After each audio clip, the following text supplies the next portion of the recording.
Good afternoon, good morning, good evening, wherever you are in the world. Welcome to Theology Unleashed.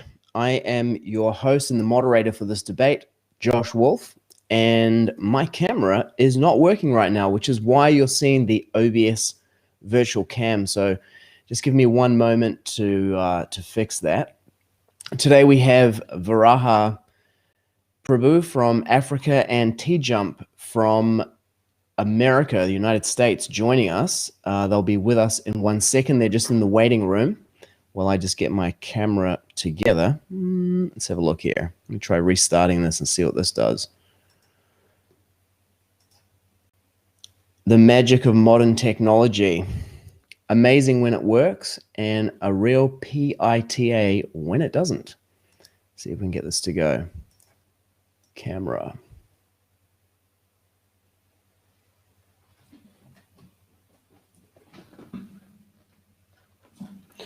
How very strange.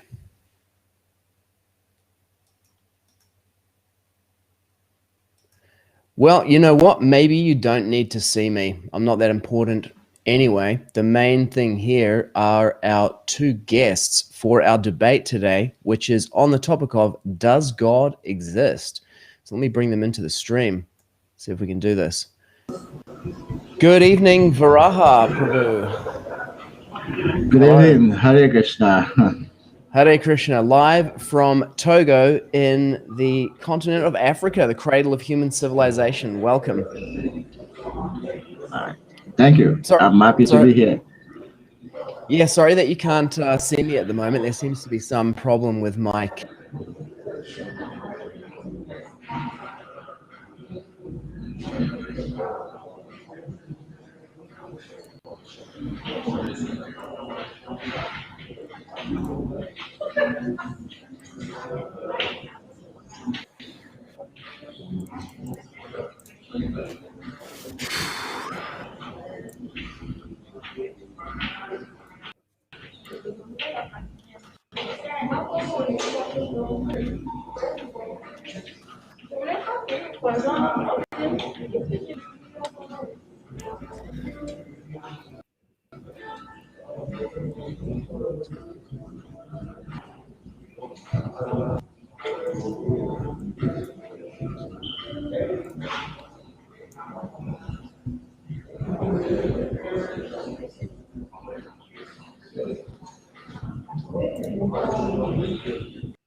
Okay, maybe I do have to bring myself back into the stream to be able to be heard. Can you hear me, Varaha Prabhu?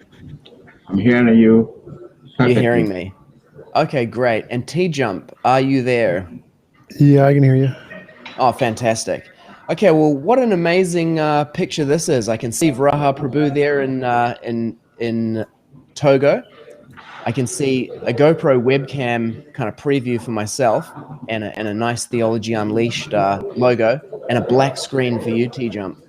Huh. Yes, you're correct. There we go. Yeah. Oh, look at that. Fun. Beautiful. Beautiful. Now, what I'm going to do for myself is I'm going to put this Theology Unleashed thing like this. And since my live camera is not working, you're going to have to go with a recent picture of me winning a bronze medal at a bodybuilding competition. You're welcome. So that's going to be my picture for today. But enough about me. Great. To our speakers for today's debate. Let's start with Varaha Prabhu from Africa. Varaha Prabhu, also known as Sriman Varaha Acharya, is a spiritual leader in the Hare Krishna Movement, which he joined in 1982 after quitting his law career. He's opened many spiritual centers in the West African region where he's based. And he's currently the director of Centre Culturel Védique. I think I got that right. It looks like it's French. And Vedic Life Order in both francophone and anglophone countries in Africa. He also runs a Vedic Library Service that is translating the Vedas into African languages. He just finished publishing the Bhagavad Gita in Yoruba, which he personally translated. He's overseeing the translation into other languages as well. To our other speaker for today's debate, Tom Jump. He's a famous atheist YouTuber who is focused on debunking arguments for the existence of God, and he's written a book on epistemology, which he is in negotiations with a large publisher to get it out there to the people. Welcome, gentlemen, to the debate, Does God Exist? Yeah, thank you. I'm happy to be here. So for our format for the debate today, we have opening statements and then kind of like a to and fro informal discussion. And Arjuna said to me, there's no need to be like super rigorous on the timing of the opening statements, but, don't let it like go on for, more than 15 or 20 minutes. And for this debate, does God exist? Sriman Varaha Prabhu, who is taking the affirmative position on this question, is going to begin with the opening statement. So I'll now hand the microphone over to you, Sriman Varaha Prabhu, for the question, does God exist? Thank you, Josh. I'm really glad to be here tonight. Because I'm atheist. I believe in God and believe in the existence of God. And I know that God exists. So I'm going to start with a prayer or a meditation, because that is the culture of religious which I am.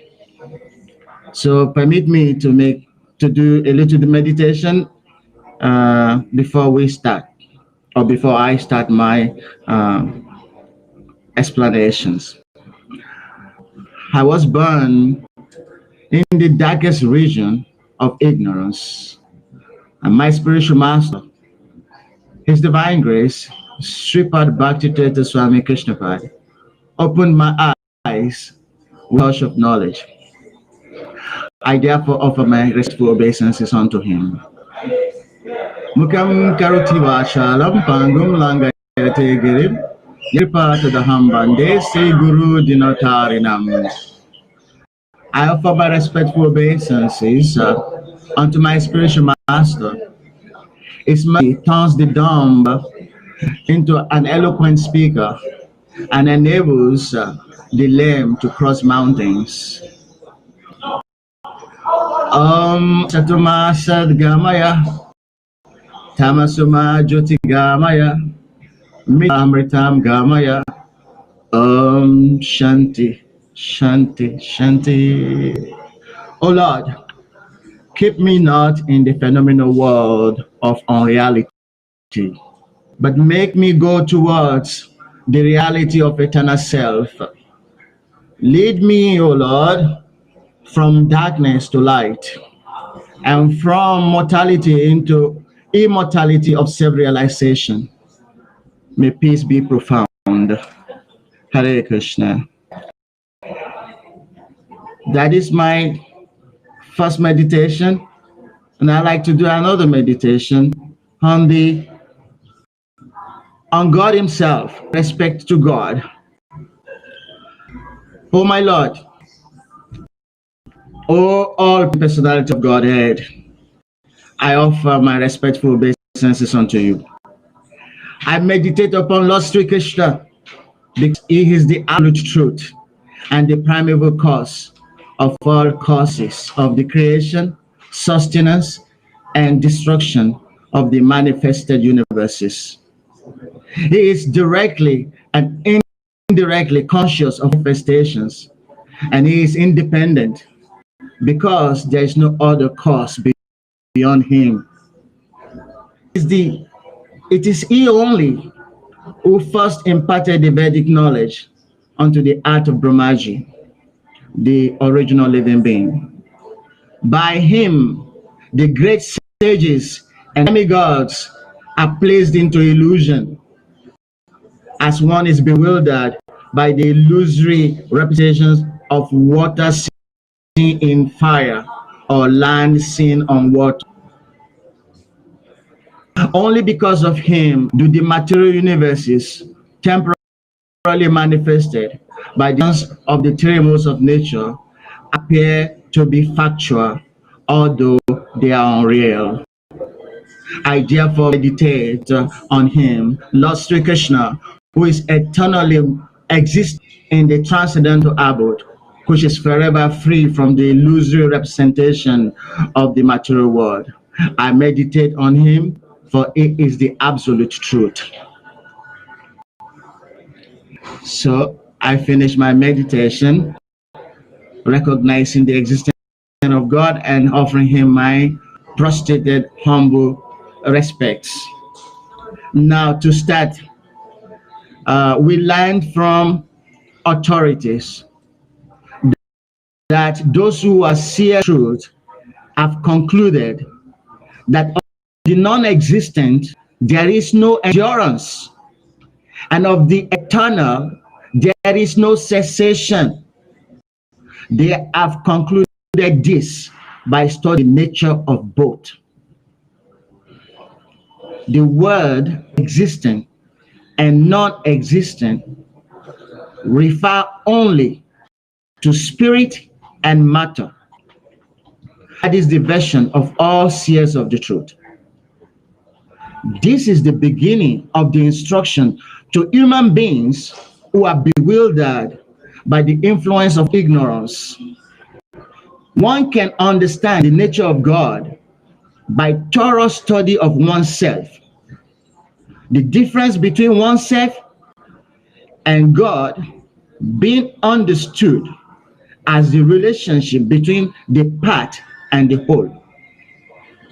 So the life of the part is insignificant. In fact, it is used as long as it is not connected to the whole. So that means that God is not only spirit, but it's also everything that we see around us. The air that we breathe, the water that we drink, the light that lights our path, everything, the vegetation, everything is also a manifestation of God. So in order to understand God, we have to go first by the elements, by things that we can see, the life-sustaining elements around us. We have to understand that first. And we have to also understand who we are, because it is by thorough study of oneself that one can understand the nature of God. So as we see, all the material elements are outside of us, they are also present within us. When I talk about material elements, I'm referring to earth, water, heat or fire, the air and ether. These are separated energy of God. And these same energy are within us, and without us, they are us. So we have to understand first the basic thing, these elements, which are life-sustaining. Without them, we cannot live. So we have to understand first these elements. And these elements only form our physical being. Because beyond the physical, beyond the material elements, there are also the other elements, the subtle elements, which comprise of mind and the first ego. And above that is the soul, or the spirit soul, which is part of God. So, for instance, if you claim that God does not exist, it's like you're saying that your father does not exist, or your grandfather does not exist. Probably you know your father, but you may probably not know your grandfather, or you may not know your great-grandfather. So the great-grandfather is God, because everything has its cause. And when you go back to the original cause, what causes itself? That is what we call God. That is God.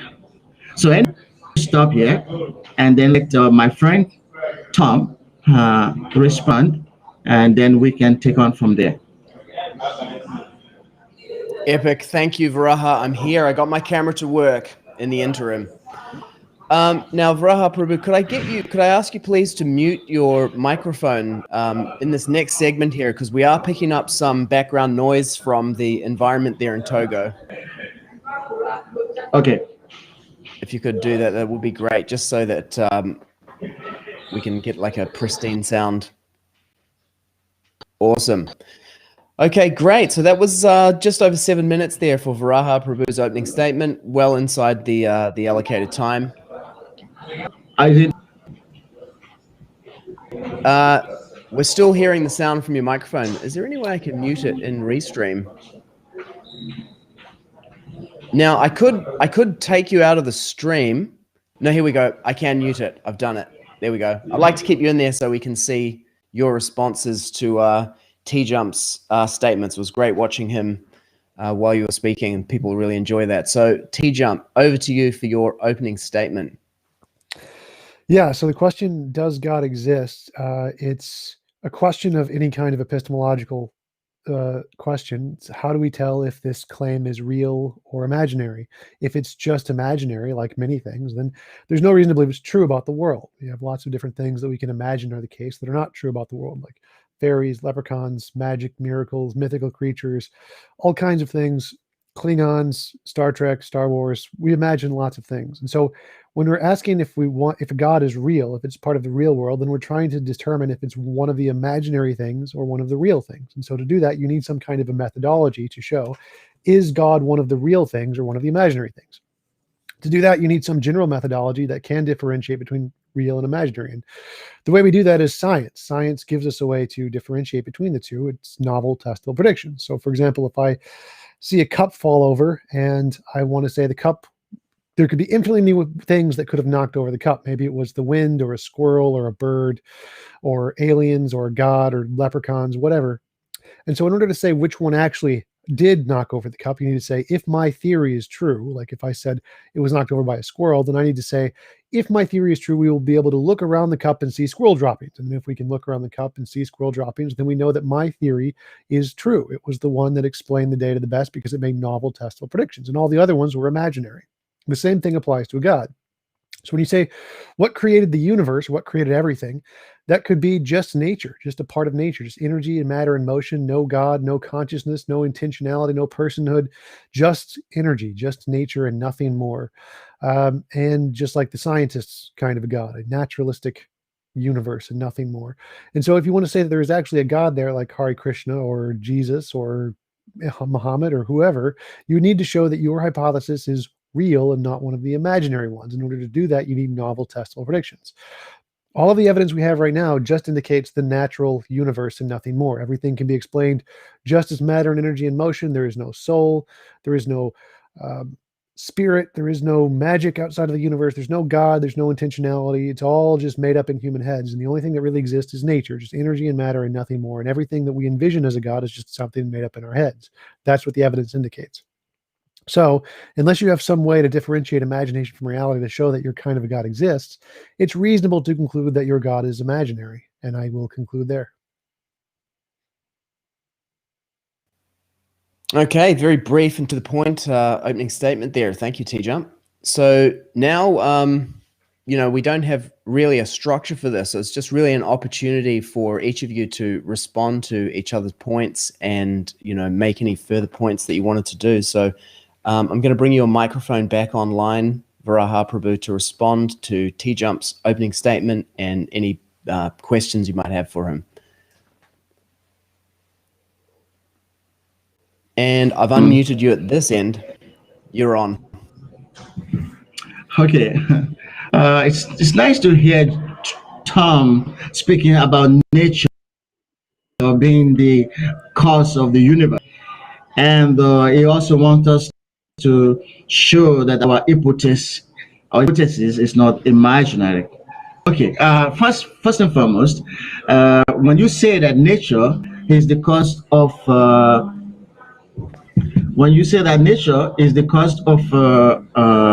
the universe, what do you mean by nature?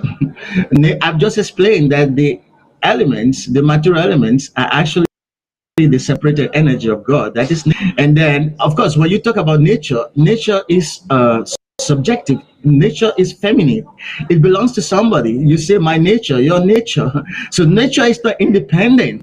I think you have to go back into your etymology and try to understand the natural order of things.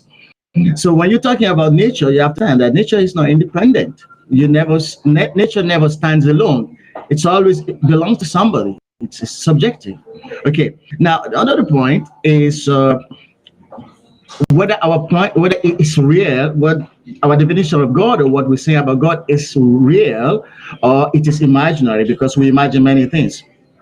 Now, first is that I'd like to know what is your definition of reality? The example you've given about what you can see to be able to come to conclusion, I kind of wonder why you're putting so much importance on what you can see. Your senses are imperfect, and you have the tendency to make mistakes. You have all the four defects, human being. You have the propensity to cheat and to be cheated, and you can be illusioned. You can take a rope for snake at night, and you can you say you see. So what is this? Your power, the power of your sight, which is so limited. And if you want to base human on what you can see, that is very, very unfortunate, because there's a lot of things you cannot see. I just ask you right now, did your forefather exist? Did your great-grandfather exist? You can't see him. So will you tell me because I can't see him, he does not exist? You answer that. Can you answer that? Because you cannot see your great-grandfather. I can see my great-grandfather. I can see pictures of him. Does he exist? Does he exist? He did exist, so I can see pictures of him. I can see his genetic makeup. I can do a genetic analysis of my DNA to know that he existed. I can know exactly his race and his origin. I can know how old he was. I can know where he died. So yeah, he definitely existed. I can show he wasn't imaginary. I'm not trusting my senses here. I'm trusting the things we can determine are not imaginary. Like some of our senses can be imaginary. We can have delusions, hallucinations, illusions. All those kinds of things are imaginary. So those are not what I'm trusting. What I'm trusting is science, novel, testable predictions. That can show the difference between imagination, whether it's sensory imagination or just something we imagine in our heads. It can show those are false and show which things are not imaginary. So I'm not just trusting the senses here. Fire, earth, air, and water, those elements aren't real. Those are combinations of types of energy. Energy, matter, and motion, the electromagnetic field, the strong, weak, and nuclear forces, those are electromagnetism. Those are what produce fire, earth, air, and water. Fire, earth, air, and water aren't actually elements. They don't actually exist in the universe independently of energy. But nature can have its own nature. Nature doesn't need to be owned by anybody. Like, no one owns Venus. Venus is just there. It doesn't own. No one owns it. It can exist on its own. It can have its own nature and be independent of a god. There's no need for an owner at all. I don't know why you would think it does. My earlier submission, I did say, in order to understand God, one has to do a thorough study of himself, because we are part of the universe. We are part of God. So first is you have to understand who you are. Now you told me that you can understand your forefather existed because you saw pictures, you had some information. So you actually believe that history is a systemic method of knowing the truth, because you rightly mentioned that you knew that your father and grandfather existed because you saw a picture, could also be imaginary. But you accepted the information from whoever showed you that picture, that was your great-grandfather. You didn't need any scientific proof. You said, okay, you can do DNA, etc. But first you accept that information just based on the fact that somebody you trusted is telling you this. So that is where science is less in being able to give us an absolute truth. Science has gone wrong many times. So how can we depend wholly on science? There's many many statements made by science, and many times which had been revised and been changed from time to time. Science books are being changing, are undergoing changes. So that is not absolute truth, but the truth about God, which I write, the seers of the truth, they have concluded that of the non-existent, there is no endurance, and of the eternal sensation. You understand that? What is eternal is always nature that you're talking about.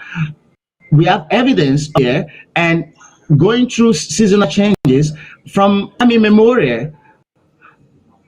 But whatever your scientific evidences are showing, most of the time, trying to repeat what is already there factually.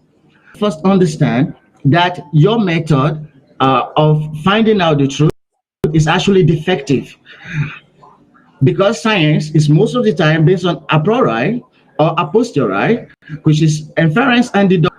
But there is an higher method, a better method, which is based on authority. How do you know it's your mom? How do you know it's your father? Did you go about doing DNA tests before you conclude who is your father? You simply accept the word of your mother, and you still haven't answered my question. I ask you, who are you, Mr. Tom? Can you simply tell me who are you? Because by the study of yourself, knowing who you are before you can know your origin, you have to understand who you are first. Who are you, Mr. Tom? Can you answer my question? Yeah, I am myself. That is the answer. But yeah, we do. The authority isn't trusted. Science doesn't care about authority. Authority is useless for evidence because authorities are always wrong. Their authorities are completely useless as a way of evidence. Science is the most reliable way to determine truth. Authorities. So, did you use science? Did you use science to decide who is your mother? Your mother is your authority in the fact of who is your father. Did you use science to decide who is your father? Yes, with DNA testing. You say authority is wrong, always useless, but your mother is the authority on the fact of who is your father. Did you consult science before you know who is your father?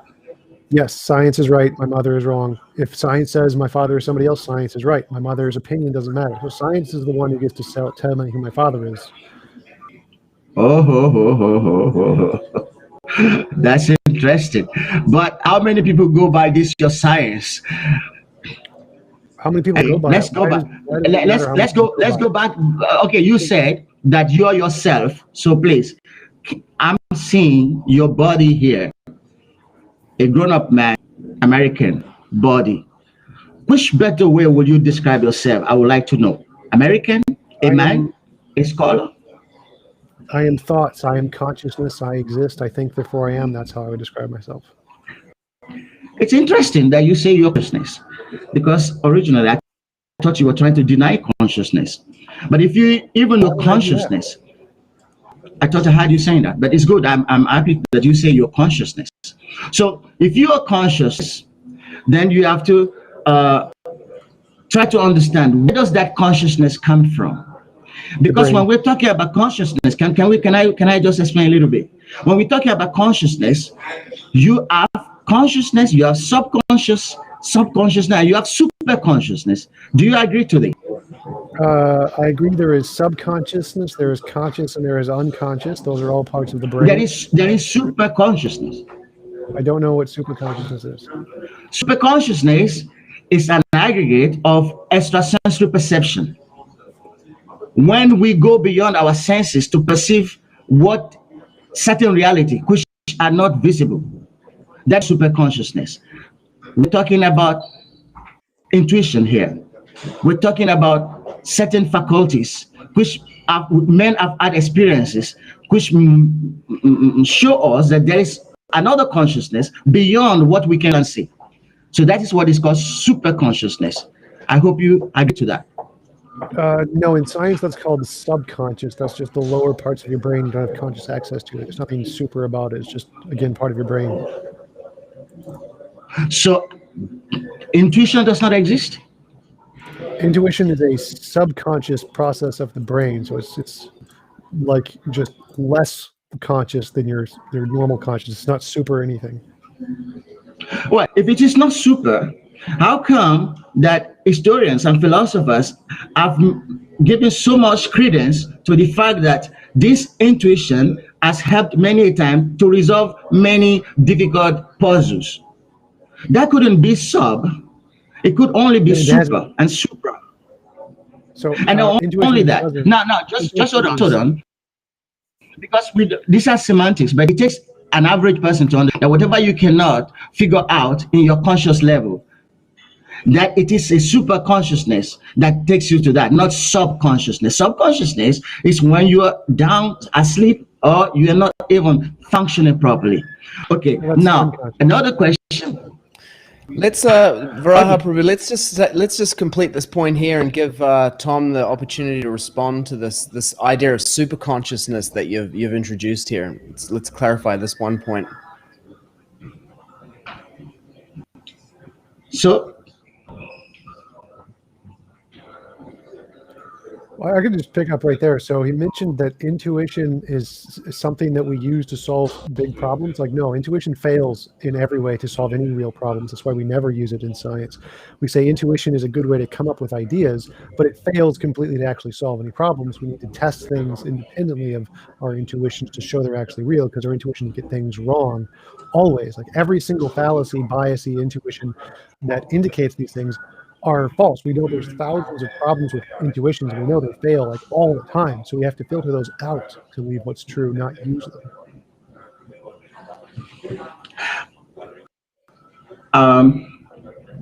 I take your word for it, because what we call extrasensory perception is when man is able to go beyond his faculties to be able to access certain truths. In fact, the fact that God exists. Now I'll give you an example. Very nice, because, excuse me to say, you have to understand that experience is the better judgment. Experience reveals many things. And before we go into that, I think must be some educated person who had some degree in school. And before you come about that mentor who assess your ability and then say that, yes, he's now, he has diploma or degree in this subject. So this is what we call authority. Without authority, you cannot hold on or claim to be something in any field of education. So if in a mundane field of education, some authority has to give you some credence and give you some degree, and basically you claim to be an educator, how much more in matters concerning God, spirituality, and you think that you only have to decide that by yourself. So that is a because every other domain of education, of knowledge, you submit to somebody to clarify and to give credence to what you know in that area. But then you cannot say that the realm of spirit and spirituality, that has to be based on our your guesswork. So that is not science. That is actually unscientific, because what is scientific is what we're seeing, that every school of knowledge, every domain of knowledge has an authority that teaches what the basic or the standard of that knowledge, and you're refusing that for spirituality. So that is what I'm saying is really not is unscientific. Get back to intuition. You want a proof. I gotta address that point. So, yes. No, that's false. There are many scientists who've never had degrees. You don't need a degree to be a scientist. Degrees are what you use to get a job. They're not about science. Science doesn't care if you have a degree or not. Like, there are many people who dropped out of college, like Michael Faraday, Galileo. Lots of people who just didn't care about education. They didn't have the authority. They just discovered things and published papers and then became the authorities. You can just find a list of science historians and educators with no degrees, and there's just a huge list on Wikipedia of all these people who made massive changes who had no degree. You don't need a degree to be a scientist. No one cares about authority. There is no authority in science. Science is based off of the truth, not based off of authority. So I don't know what the point is there. Like, no, we don't need authority. We don't trust authority. In fact, one of the pillars of science is always question authority and try to figure out what's true. Like, many of the most significant advances in science came from rejecting authority. Like Galileo's idea that the Earth revolved around the sun, not the other way around, was a rejection of the authorities at the time. Ptolemy's ideas, Laplace's ideas, Newton's ideas, they were all rejections of the authorities at the time. You don't trust authority because authority is always wrong. And like you mentioned earlier, if the method you're using is wrong a lot, we can't trust it. So we can't trust authorities. But we can trust science because science is right more than anything else. Can I? Sure. Right. Most of what you're saying right now, I also, I can say they are your your belief, and I'm not bound to accept your facts or your statements as facts. Now, let's come to this. First, I ask you who you are, and you simply saying your consciousness, yourself, you're yourself, but you don't know who you are. That's what I believe. Because to know who you are is to know your origin. Like you know your father as a father. So that you cannot say that the authority is wrong. You accept that you have a father or a forefather whom you did not know, you did not see, and you didn't start doing some scientific research to come to that. You simply accept that based on authority. Okay. Now the point I want to address is visible world, and we have the invisible world. And in every culture, in every civilized culture, they understand there are a lot of things that are happening which we have no control, because these things are happening or being forced upon us by the invisible powers. Okay. Now, for instance, if you go by your science, you can only access what you want. When something, you go for it. That is scientific, I guess. But then now tell me, when you don't want something and it's forced on you, what is that? What is happening? My friend, you don't want to grow old, but you're growing old. You don't want to get sick, but you're getting diseased. And you don't want to die. You do many things to try to avoid dying, but you're dying and you're going to die eventually. Who is forcing this on you?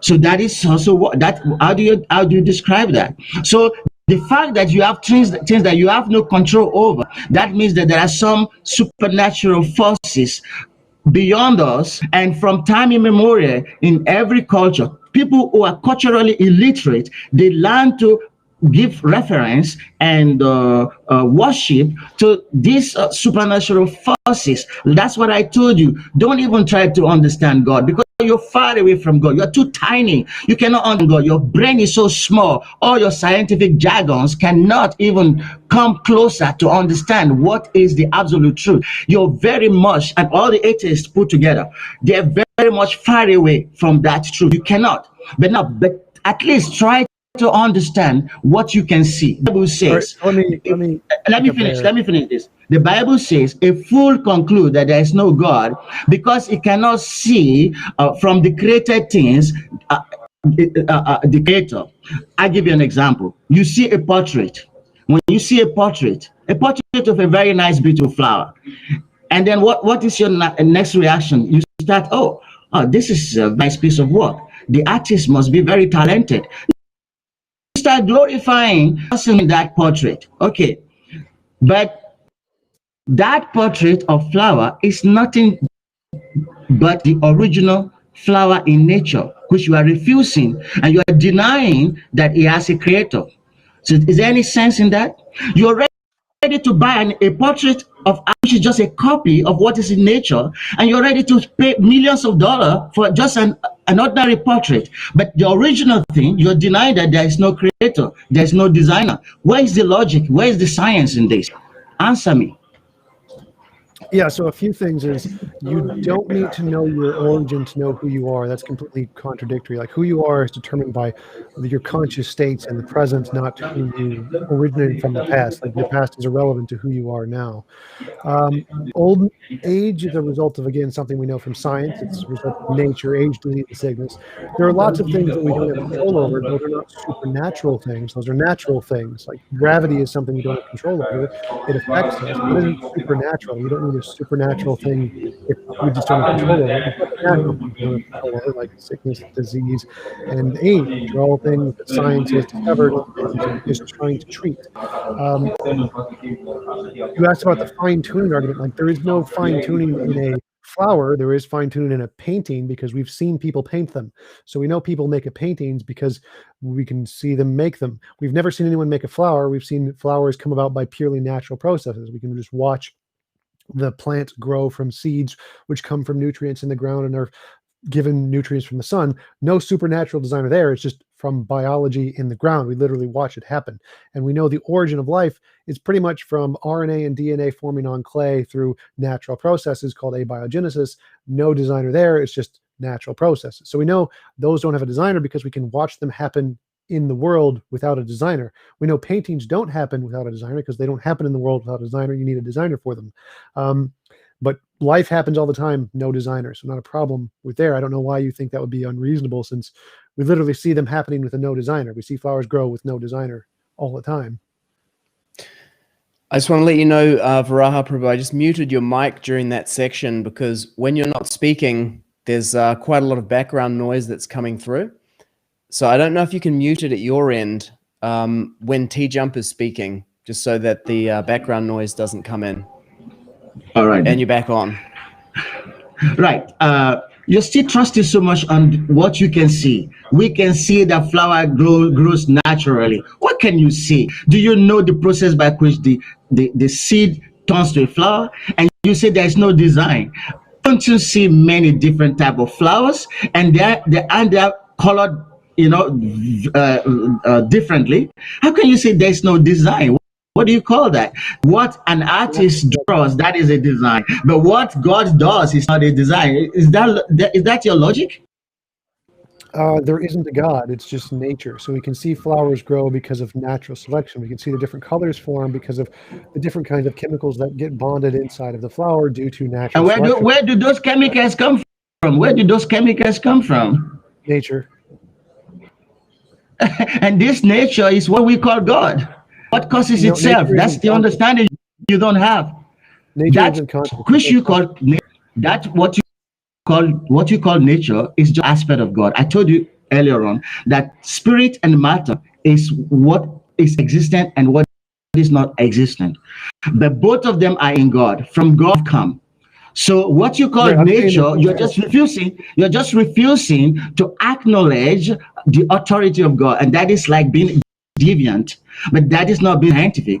Because if you actually scientific, to recognize and give credence to whom credence due. If you can honor an artist, an ordinary artist, but you will not honor what is designed by God, then that is being deviant, and that is being very that is not scientific. No, in science, there's this thing called an argument from authority fallacy, which you say something's true because an authority says so. So we know anytime that happens, that is unscientific because we've named that fallacy. In science, they say this definitely doesn't ever work. You can't ever say the authority says so. That doesn't work. That is actually a fallacy. Like there wasn't a fallacy in anything I said, unless you could name it. I don't, if you know the name of the fallacy, I don't, but there isn't one. So no, like that isn't evidence at all. Like we know scientifically flowers do not have a designer. We know they came about by evolution, by natural selection. We can know the process they came about. We can watch them grow through history. We can find the fossils of how they developed. We know the genetic origin. We can look at their DNA and see which things came before and which after. We know exactly where they fit in life. There's no designer required for any of it. It's to say there was designers just adding in something that's from your imagination and claiming it's real with no evidence. We have no evidence it's designed at all. We have lots of evidence it's just purely natural processes. Saying that, well, it looks really pretty, therefore design, isn't evidence. You need some way to show that your designer isn't imaginary first. And there's no spirit in nature. It's just energy and matter and motion, nothing else. There's no evidence of spirit. So those other aspects that you think are a part of God don't exist. There's no consciousness, no spirit, no soul. It's just energy and matter and motion.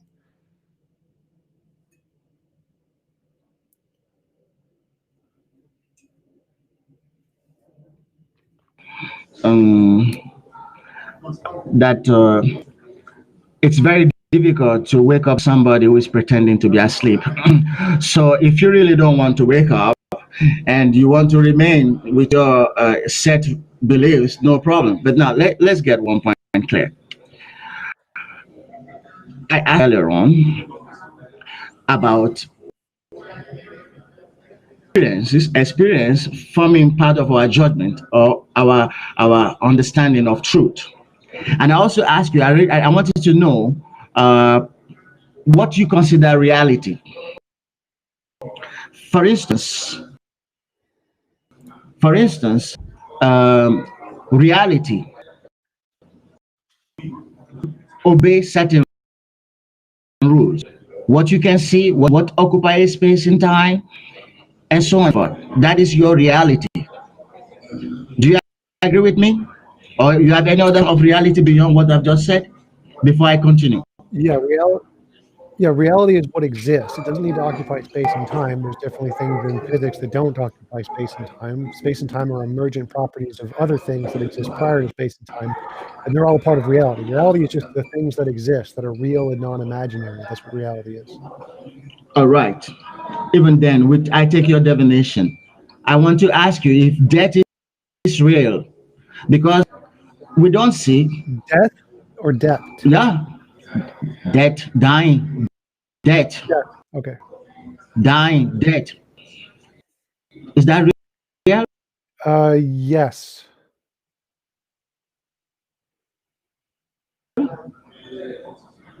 Yes. Oh, Yes. really? Definitely. Yes, I'm saying you say that is real because I deny that fact. But the fact is that from all evidence of reality, we don't see it. It just comes upon us.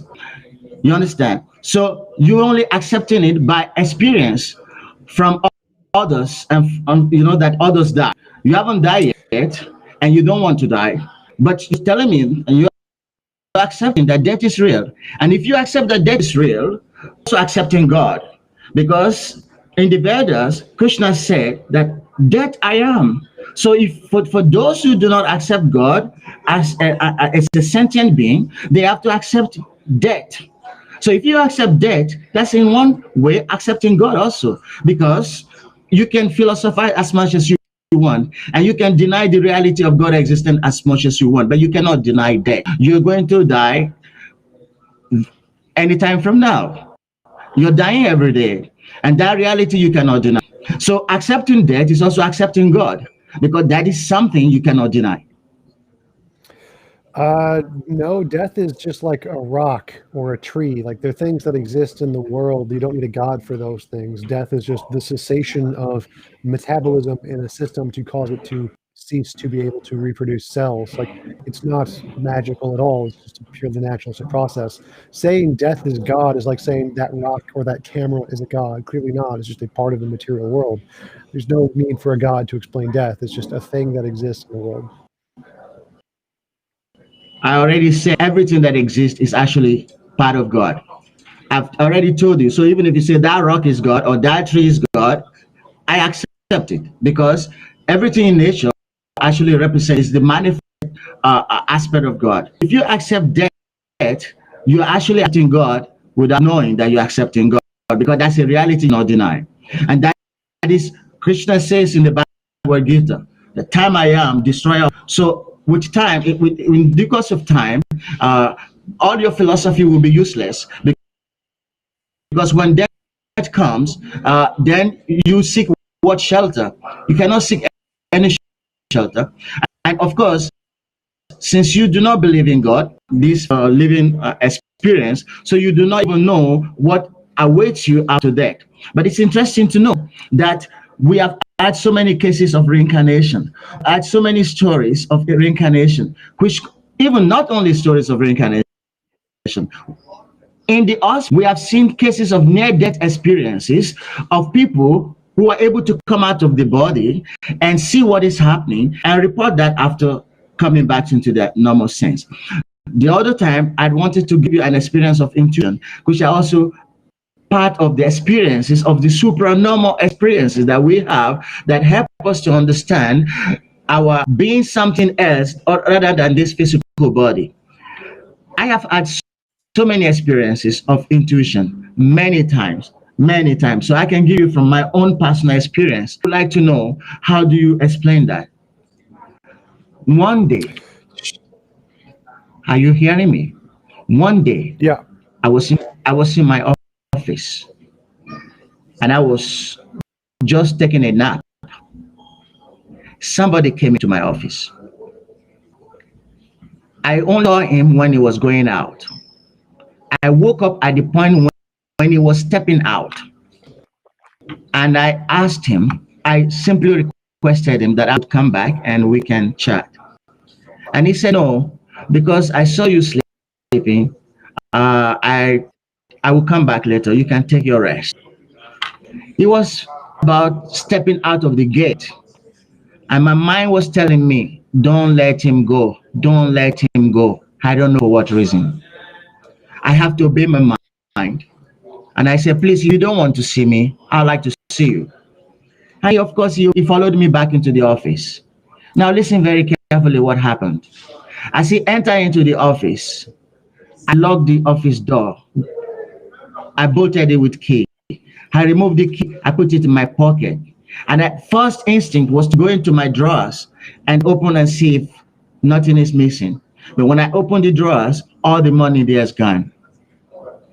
Now, I was simply acting based on intuition, based on instinct. I had no idea. I did not see anything. Now, the guy, seeing that the door has been locked, and he knew perfectly well that I did not see him. But now was confused, and he had no choice but to bring out all the money he had stolen.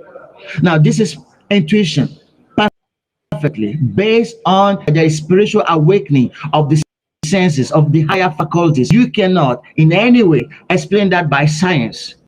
So there are a lot of things that we cannot explain by science. Tell me, how do you explain that by science?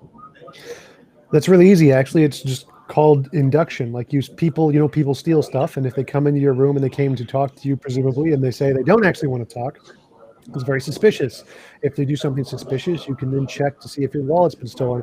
I check to see if my wallet's been stolen when I sleep at the bus stop all the time. And then if someone tried to steal it, I would then stop them to see if they stole my money.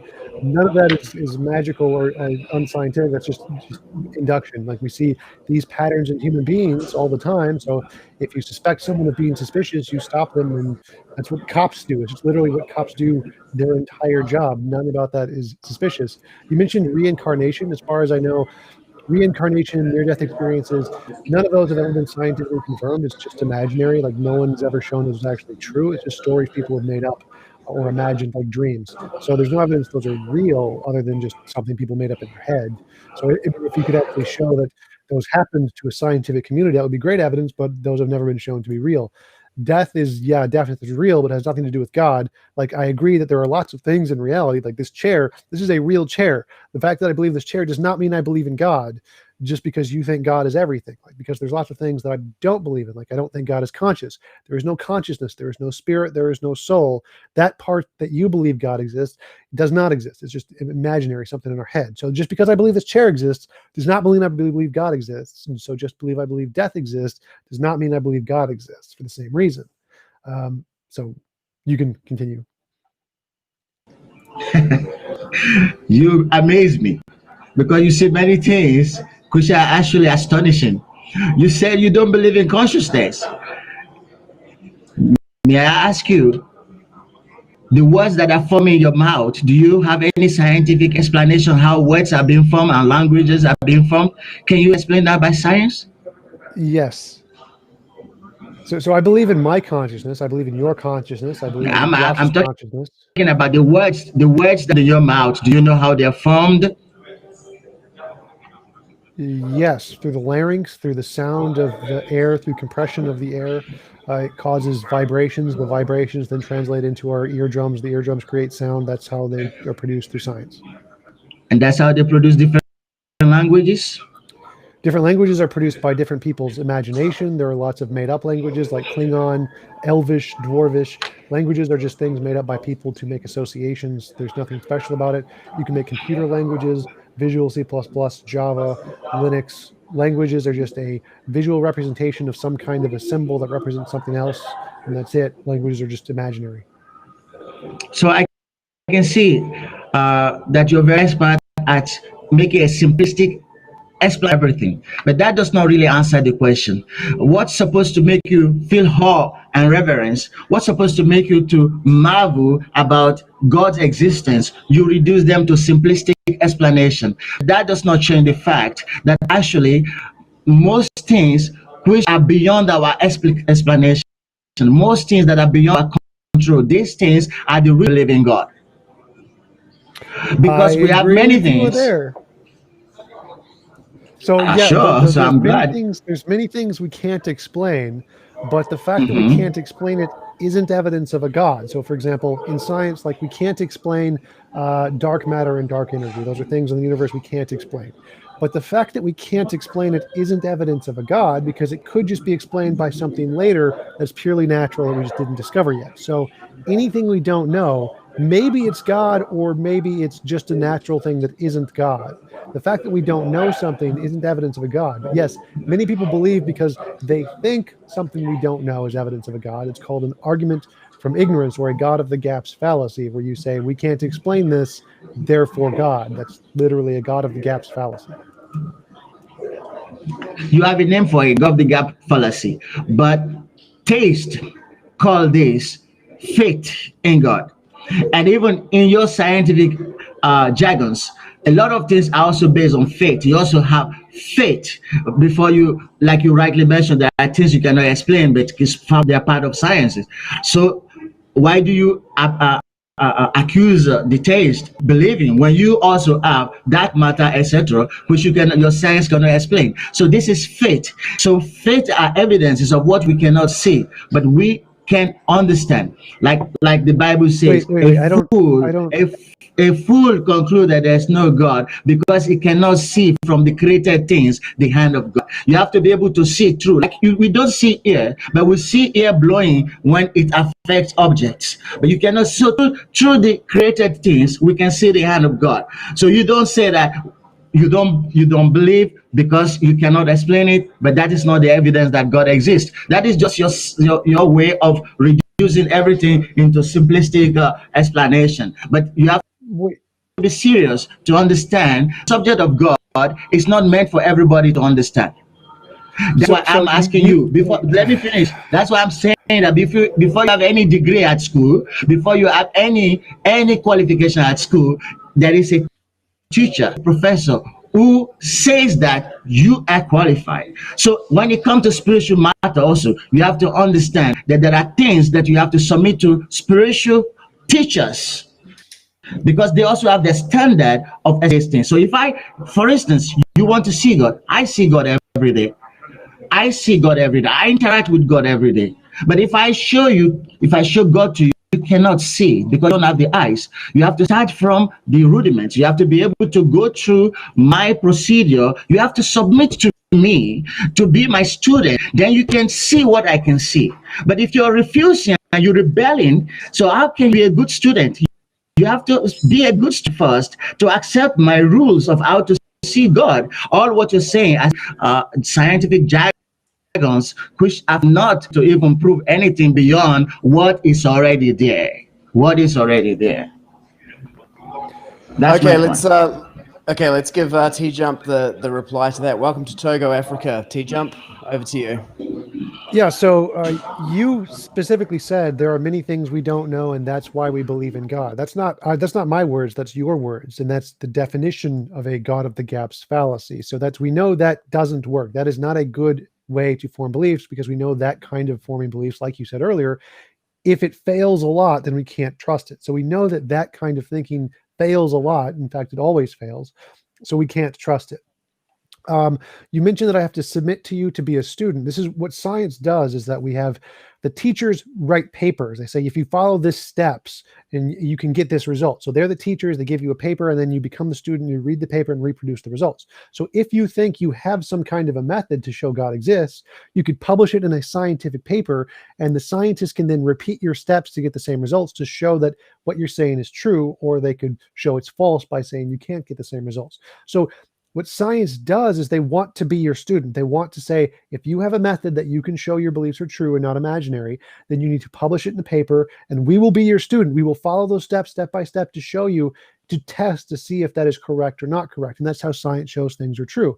It doesn't just show things that are true now. Like, there are many things that science demonstrates that we can't see. We can't see neutrinos. Neutrinos are too small to see, but we can see their effects with indirect observation. We know the Big Bang is true. We can't see the Big Bang, but we can see its effects with indirect observation. Science shows us lots of things that we can't directly see, and that's perfectly fine. We can't see dinosaurs. We can't see a T-Rex, but we can see its fossils. So we can see the effects, even if we can't directly see what caused it. So science shows us lots of things that we can't see, but what science does really well is it shows what are the true things and what are the imaginary things. If you can't scientifically show what your belief is, then it's probably just in your imagination and not in reality. Big Bang is true, even though you cannot see it. So in the natural theology, if you claim that Big Bang is true, the universe, and you believe that even though you don't see it, I would like to see a demonstration. And if it's not even a demonstration, an actual situation today where there has been Big Bang and life comes from that. When there is Big Bang, there's only destruction. Where have you seen life coming from destruction? And even then, if it happens to come from destruction, does order come from bang? Do you see order coming from Big Bang? There's only chaos when there's Big Bang. When there's explosion, there's only chaos. I've been following the news. You've seen the Big Bang that went in Beirut recently. You see the amount of chaos going on. So how come that your scientific evidences believe in such a fallacious theory that from a bang, the order and there will be life? Can you please make yourself clear? Sure. So the Big Bang wasn't an explosion. That's just a term we use. What it was an expansion. There was just a bunch of particles that just expanded. And so the Big Bang didn't create order. The order was just in the laws, gravity, the weak force, the electromagnetic force. Those things already existed. They weren't caused by the Big Bang. And those things caused the particles to coalesce and grow together to build stars. And then the stars crushed the hydrogen atoms to make larger atoms like oxygen, and then the stars exploded to create lithium and heavier atoms, and the heavier atoms bonded together to create more complicated atoms. And then we got things like water and earth, and then the water and the earth combined together to get proteins, and proteins combined together to get DNA. So the Big Bang didn't cause order. The Big Bang is just a bunch of particles that separated into the space, and then through millions, billions of years of them coalescing together, that's what caused order. Like if you have water dripping down a mountain, eventually the water is going to tear the mountain down and create order from long enough periods of time. So it was the forces that created the order, not the Big Bang. The Big Bang is just a bunch of particles flowing off into space. That laws already existed. The law of gravity existed, and all the laws existed in nature. My dear sir. Yes. When you talk about law, have you ever seen law being made by itself anywhere? I mean, you say you're scientific, but I just see that you are, in fact, I don't want to name it. Did you ever see law that is self-made? Give me an example of law that is self-made. Because from what we can see, we can understand what we see. So if you say something, yes, there are. If you say something, there are laws. So how come this law made by who? The law of identity. You have to change. You have to change that word law. What we know as law is that it is made and it is put into place by somebody. And you're talking about law, but you are refusing the explanation of what law means. So your semantics are actually just to look for followers, but you're actually not making sense in your statement. Because I've never seen law that is ever self-made. Law has to be made by somebody. Laws are descriptions of things that exist. They're not made by anybody. So the law of identity is A equals A. Law is not a description, please. Law is not description. I give you one example of a natural law. Law of karma. Law of consequences. If you do this, if you throw a stone, it comes back to you. You throw water on the ground, you're going to on a wet ground. Every action has a correction. That much you understand. That is a law. That is observable. So now you don't say that law is a description of what exists. Law is actually the law of cause and effect, of action and reaction. This is what we call law. If you break any law in a civil society, there's a consequence for that. If you murder somebody, you're going to be killed by that. That's a law. It was formed by a society of people. So when you say law, it is something that is being made to exist for the normal function of human lives. You cannot just start using word and then attributing other meaning to them. When you law, then you have to understand the law has to be made by somebody. Otherwise, change your terminology. It is no longer law. So if you believe that there are natural laws of order, that means that there is an authority. You just now. Okay, I give let's you just an example. let's I just stay with just want to that. end with this. I want to end with this. Now, Okay. wait a minute. I enter into New York. My first visit to New York, and I see so many traffic lanes. I see traffic lights. I see policemen. I see restaurants. I see many places, and a lot of people moving back and forth. But there's no vehicles are moving back and forth, but there's no commotion. People are not running into each other. This order come to place by itself. I will be a bushman to think that things are just running in New York without authority, without order being placed by somebody. That is your thinking. It's your way of thinking, and I have to follow that. No, I'm not that stupid. I think I have a little sense in my head to understand that when there is order, that means there is an authority that is overseeing that. You understand? And that's why I'm saying you cannot understand God. It's beyond you.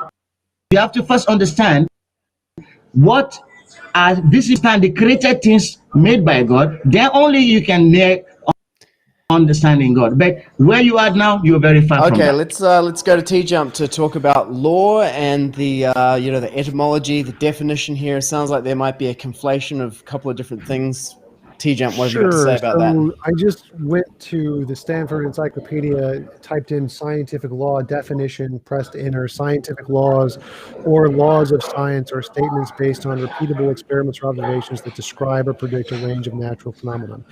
Scientific laws are descriptions of things that exist. They aren't created by anybody. They're describing things. We can prove this because there's laws like the law of identity. The law of identity states that a thing is itself. So if Vishnu or Hare Krishna exists, Hare Krishna is Hare Krishna. So it obeys the law of identity. So the law of identity is a thing is itself. So if Hare Krishna exists, Hare Krishna is Hare Krishna. Now, who made that law? Nobody. It predates anything because it's just saying a thing is itself. Another law would be the law of excluded middle. A thing is itself and not itself, or law of non-contradiction. And so these laws are laws of logic. These were not like created by anybody. They're just describing things that exist. Reality is a law, not created by anybody. Laws in science are not created. They describe reality. Laws in society are created, like legal laws. Legal laws are arbitrary. We can make whatever we want. Don't chew gum is a law in Singapore. It doesn't describe reality. It's not about the real world. The law of gravity is about the real world, which means we didn't make it. It's objective. It's true independent of what anybody thinks. So that's the difference. Is the laws we make are subjective. Laws made by people or made by minds are arbitrary. You can make them whatever you want. Laws made by nature are objective. They cannot change. They apply to everyone, like the law of identity, law of non-contradiction, law of excluded middle, law of gravity, law of thermodynamics. Those laws do not change. Those are objective, so they describe the way reality is. But you don't have to take my word for it. You can just Google any scientific paper definition of scientific law. It's going to tell you the same thing. Laws for science are descriptive, not prescriptive.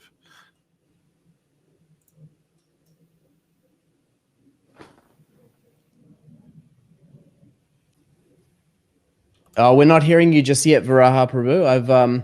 I'm muting your mic while T-Jump is speaking because there's a lot of background noise where you are. And then maybe it's still muted at your end. And you're back. Can you hear me now? Yes. Right. So what you just said, that these are not scientific laws. Because you've made a distinction between man-made laws and natural laws. That man-made law can be changed, but natural laws cannot be changed. And that is why they're considered natural laws, because they are ordered by God, by some superior authority. It's beyond your power to change that.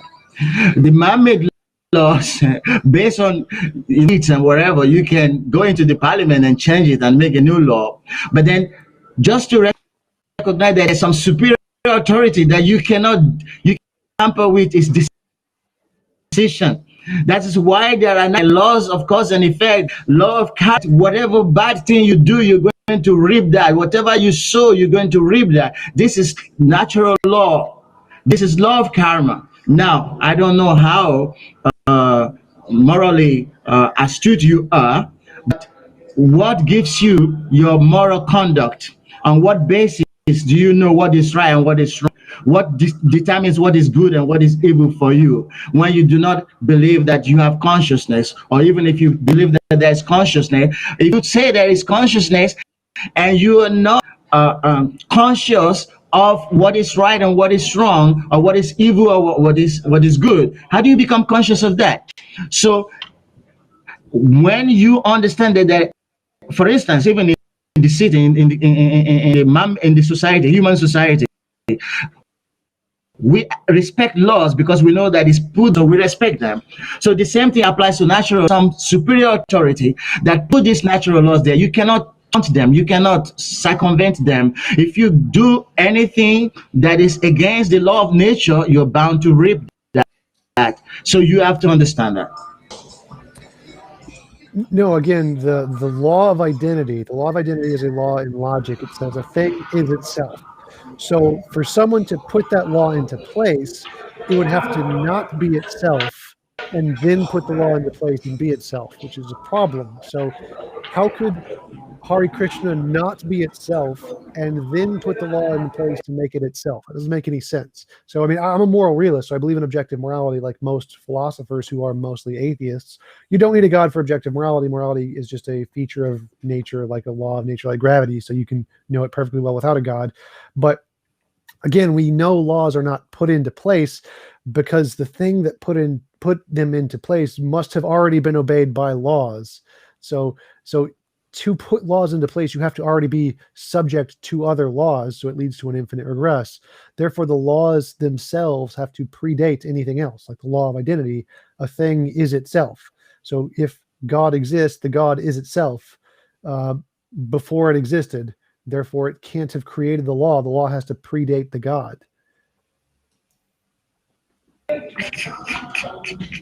Anyway, you seem to have your own logic, but in ordinary common sense, we know that the king is above the law. The king made the law and is beyond is the law in any country. So that is what is logic. But all the other things you're saying, that you can only understand yourself. But just common sense shows that king can be above the law. So what are you talking about? It has to be beside, before, and before. I mean, all that is some jargon. It's common sense, plain common sense, that king is beyond the law. So God is the greatest king. So he is above the law. That is common sense, my dear. It does not have to be science. It doesn't need science. It's common sense. Okay, do you have something to say about that, TJ? Could you just mute your mic, please, Varaha Prabhu? Okay. We're still getting a lot of sound from Togo. Right. Okay, now.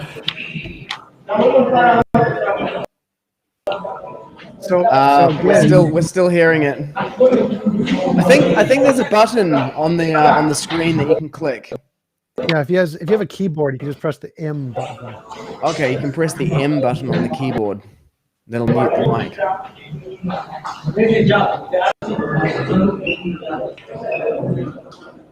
Tell me again. Varaha, can you press the M button on your keyboard, please? M for mute.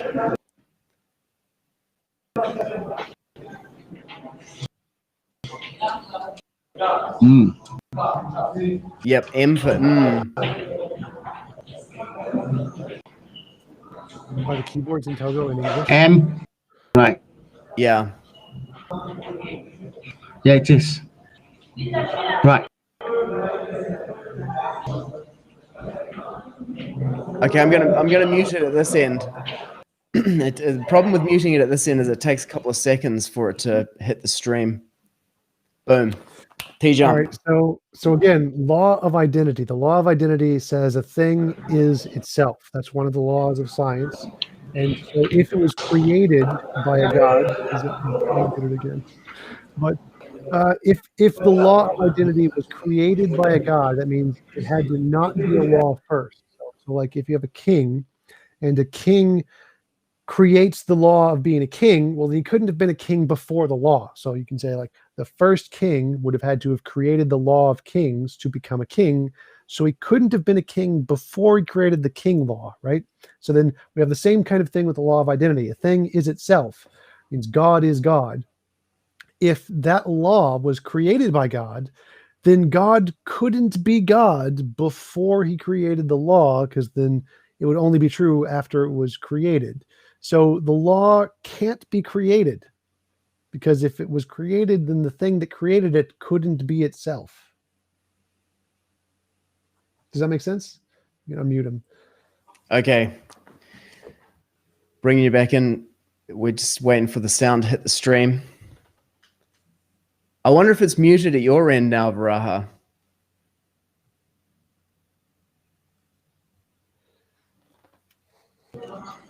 It's not muted my side. Yep. We got you.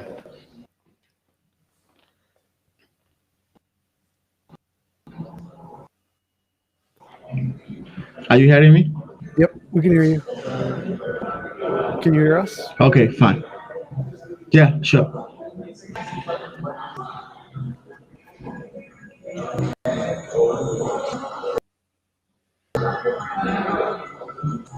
Did you hear my argument that in order? Yeah, we're back. Did you hear my argument that in order for something to create a law, it has to exist, and so if it is itself, that itself is a law, and so it couldn't have created that law? You see, what you fail to understand is that God himself is the reality. It doesn't have to be created. Can't you understand that? What we call God is that which causes itself. So you also have to understand the definition of the theistic definition. We are not the one who have to understand you all the time. You have to also understand this basic fact that that which we call God is the self-evident reality, which does not need to be created. If it is created, then it's no longer God. Can't you understand that? Why is it easy for you to understand your own imaginary talks rather than understanding the theistic evidence that that which has no beginning, that which has no other reality except itself, that is God? Understand that also. It's important. That is why I said you need to be in the school of devotion, the school, theistic school, to learn, because this argument is going back and forth, because you're not going to yield. It's like trying to wake up somebody who is pretending to be asleep. Even when you're faced with real evidence, you try to make some word juggery to turn around it. But the facts are there. You can't run away from it. So you have to either admit that, of course, there are things you do not understand, and it is not only you. It is mentioned clearly in every theistic literatures that understanding of God is not meant for everybody, because those who want to forget him, God also allows them to forget him. That is what is called free will. So you want to be dumb to knowing this fact about God, it makes you dumb. It gives you all the reason to be dumb. And if you want to wake up to knowledge, then it gives knowledge. That is what he says. So you have to understand this. Unless you are admitted to theistic school, you can this fact. And there's no way you have to make me understand what you're trying to force down my throat. All these jargons about, something has to be there first. Whatever is there first, that is what we call God. Point. Okay. That's the point there. Whatever is there first is what we call God, is the point that Varaha is making there with that statement. So I'm not disagreeing with him, but he has a problem with his worldview. So his worldview, he says that laws are created, that something has to create a law.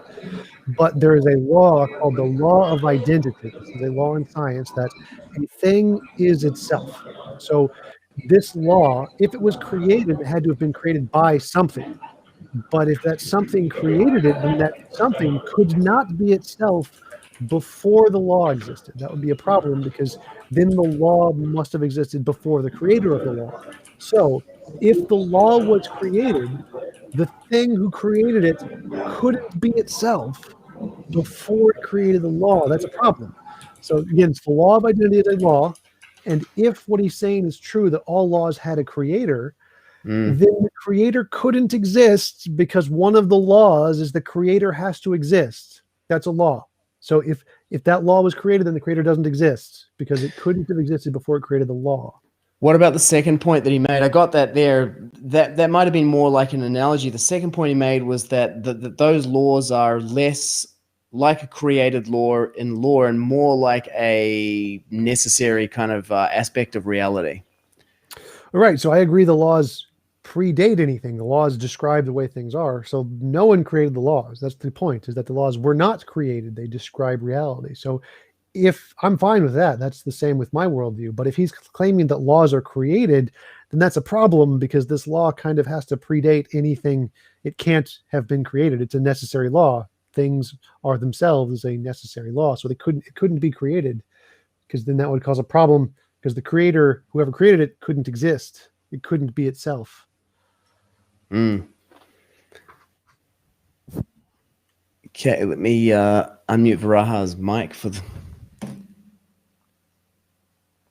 I don't know whether it takes a couple of seconds for your mic to re-unmute when I unmute you at this end, Varaha, but we're not hearing you right now.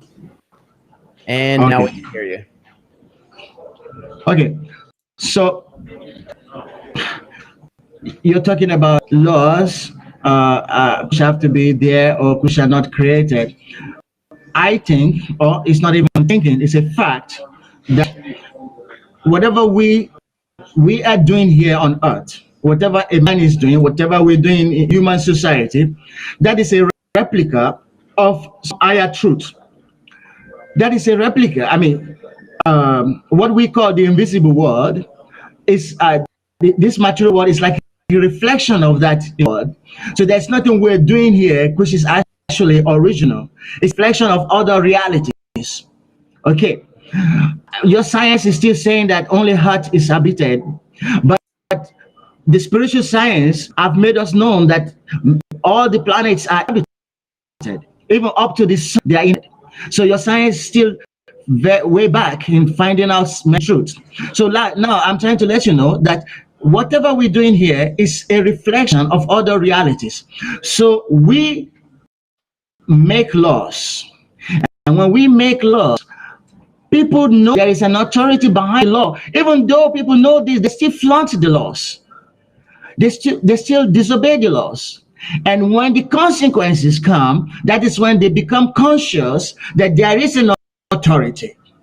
Otherwise, everyone would just love to do what he likes. There, nobody made law. Did you live in America like nobody made law? If everyone lives like there's no one who made law, there will be chaos. So can't we just get this common sense that if we humans were intelligent enough that when we make laws, it is backed up by authority? Now you're saying that the laws in the universe are not backed up by authority? That's what you want me to believe? So is that your logic? This is a great point here. I think earlier, T-Jump, you said that there is some basis for objective morality for atheist philosophers, and I think this really speaks to what Varaha is pointing to here. Like, what is the basis for that objective morality that you claim, if it's not God? Well, yeah, but that's I still want to go to this point. So he says that laws are enforced by an authority. So did God create the law of identity? Can God change the law of identity? And does God obey the law of identity? Those are my three questions. Do you know how many times you've changed since you were born into this world? Show me your picture when you are 5 years old. I wouldn't be able to see that it's the same Trump that is before me right now. And if you grow older, when you will be 80 years old, I won't even be able to recognize you again. Can't you see that God is changing the law of identity? And when you leave this body, you're going to take another body. It can be animal body. It can be body, angelic body. That is also changing of identity. So while we're living, we're changing our identity. You have the identity of a child. You have identity of a youth. You're going to have an identity of an old man. Who is changing that? And then you say that there's no changing law of identity. It's changing right in front of you. So unless you want to believe what you want to believe, but yes, we can see that the law of identity is being changed, because the person who responded as a child in a divination, many years later on is going to respond as an adult. Identity has changed, my dear. So the law of identity doesn't say that change can't happen. It just says a thing is itself. So like at any one particular time, a thing You is ask itself. me, your question is whether God can change the law of identity. Yeah. And I said, yes, it is changing every day. And it's changing after you leave this body. The law is there. Excuse me. The hinos me yata de he kumaram yuanam jara tata de han tara prapti dirasatra namuyati law.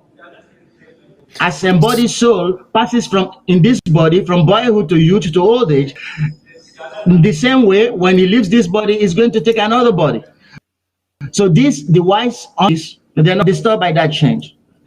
This is the law. I'm describing the law to you. You understand the language of this law. But because I'm a atheist and I understand the laws, the religious, not theological laws, I'm speaking them to you. But you see, unless you're a student, how can you understand? You are not. You're just a rebel.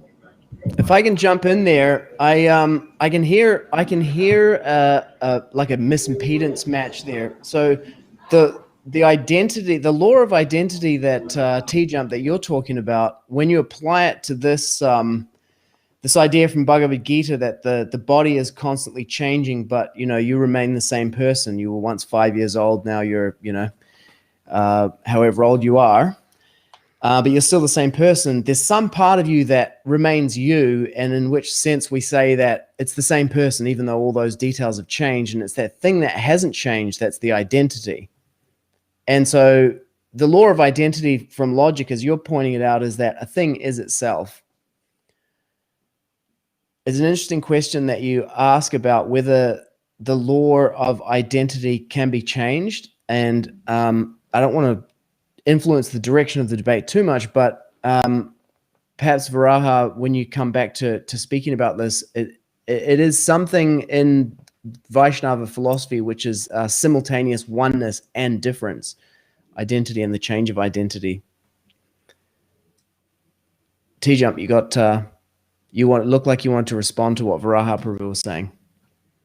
No, I think you got it pretty well. He's misunderstanding. The law of identity in philosophy is not the identity of change. Those are two different things. So I agree that people can change and get older. That's totally fine. Like there's no problem there. What identity means is that an object is itself at this one time and no other time. So it doesn't matter if it changes in the future. At this one time, it is itself. So can God be himself and not be himself at the same time? That would be what it means to change the law of identity. Okay. God can exist and not exist. Now, if God did exist, he would have to be able to change that. Am I right? Be himself and not be himself at the same time. Otherwise, he'd just be an ordinary guy like you and me. I'm just bringing your microphone back in, Varaha. We got you. We can hear the sweet sounds of Togo. Right. Okay. It's a bit quiet now.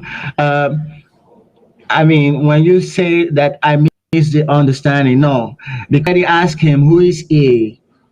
So if he's a consciousness, if he knows that it's a spirit soul, then of course the identity of spirit soul doesn't change because it's part of the eternal.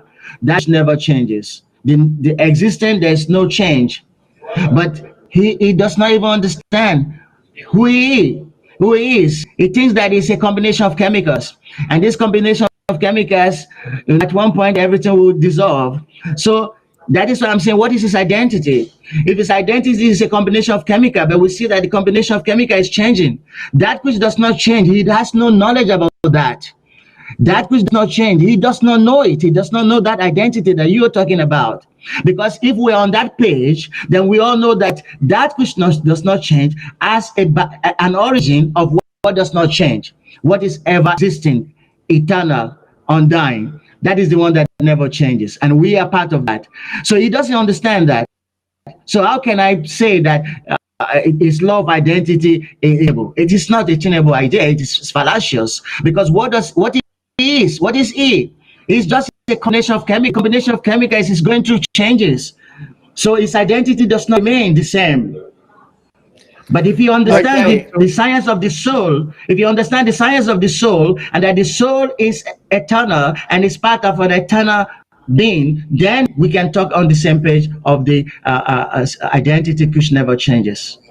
Okay, so I'm going to give T-Jump the right of reply to that, and then we're coming up to the last portion of this discussion, this debate, and we're getting a lot of questions in the chat about morality. People want to talk about the objective basis of morality. So maybe after your reply, T-Jump, we can move on to that subject to speak to some of those questions.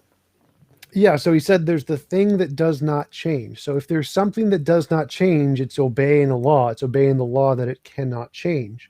That law is called the law of identity. A thing is itself. It is identical to itself. So I'm talking about that kind of identity, the kind that is unchanging.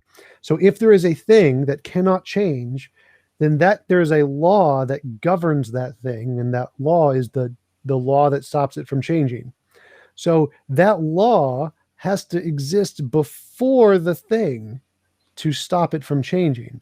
Otherwise, there's no law, or it's going to change. So the only reason it can't change is because there is a law that exists before it to stop it from changing, which means the law has to exist before the thing that doesn't change, or it would change.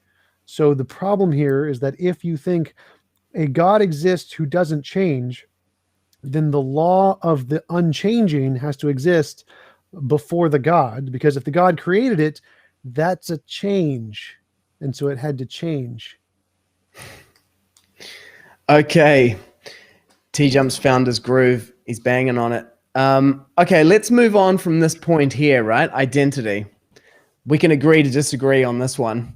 Let's move on to this question of objective morality, because people are it's going nuts in the chat. Let's have a look here. What do we got? What determines morality? What determines what is moral or not for you? Yeah, sure. So morality is a law of nature, just like any other law of nature.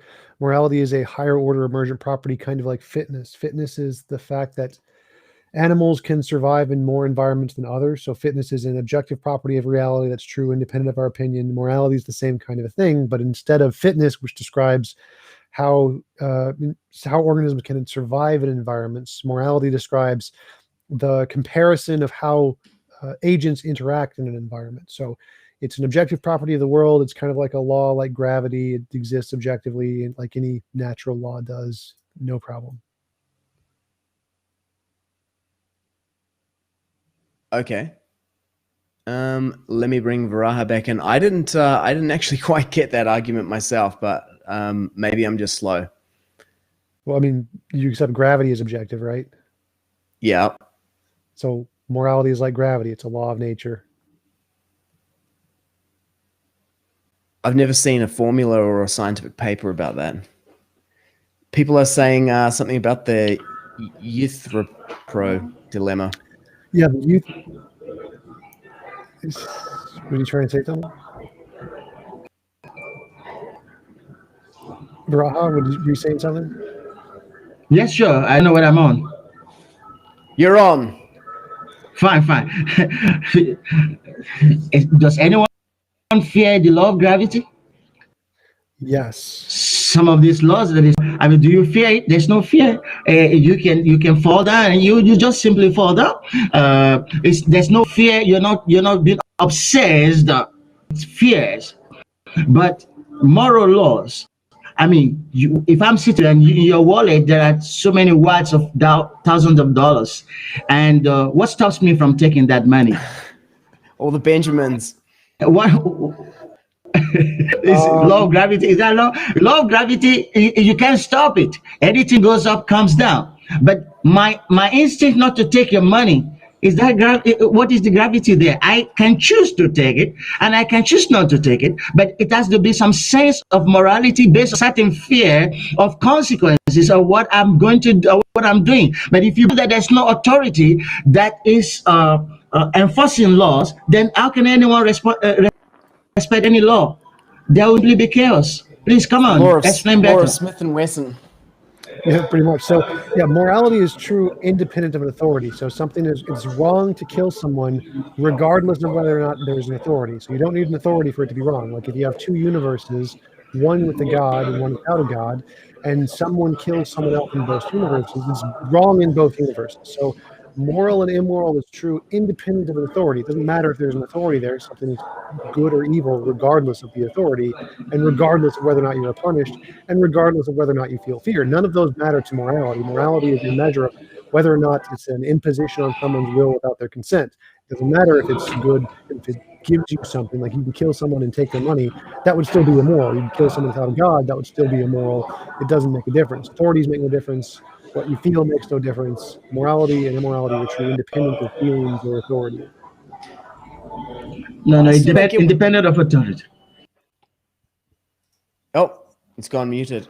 I still don't get what this objective morality is. Like, what a dog steals something food from my house or something? How is that immoral for a dog or a human? Like, it seems like morality is only something that would apply to human beings.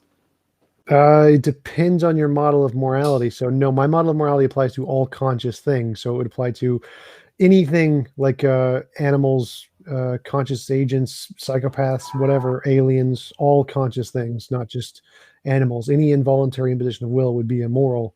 So like if a dog stole some food for you, that would be immoral, yes, in my worldview. But in many moral views, that's not the case. So it only applies to agents. It depends on which moral theory you think is true and which one corresponds to reality. Varaha, we have your microphone back. Right. So it still doesn't explain the free will. What cautions not to do evil act? What cautions me?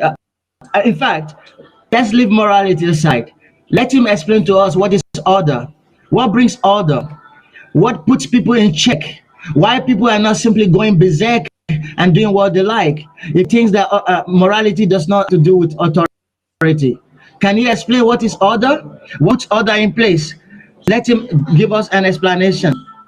Because I don't see why people don't go berserk and doing what it is, because there is an authority. It is because there is some punishment. It is because there's going to be some consequence. Otherwise, you'll be living in a jungle, my dear. So you have to understand what is order. Does he understand what is order? Let him explain what is order. How does it come about? Okay. Authority. Okay, let's let him explain that. T-Jump, do you believe in order or do you believe in the jungle? Yes, there is order. It's a result of socioeconomics and social animals. Like you can look at every animal species, they all have order because they all have a social hierarchy and rules they follow that help them to survive. The ones that did not have order died, and so that's why we don't see any of those today, because they're all dead. So evolution produced order because the ones that cooperated and had a social order survived, and the ones that didn't died.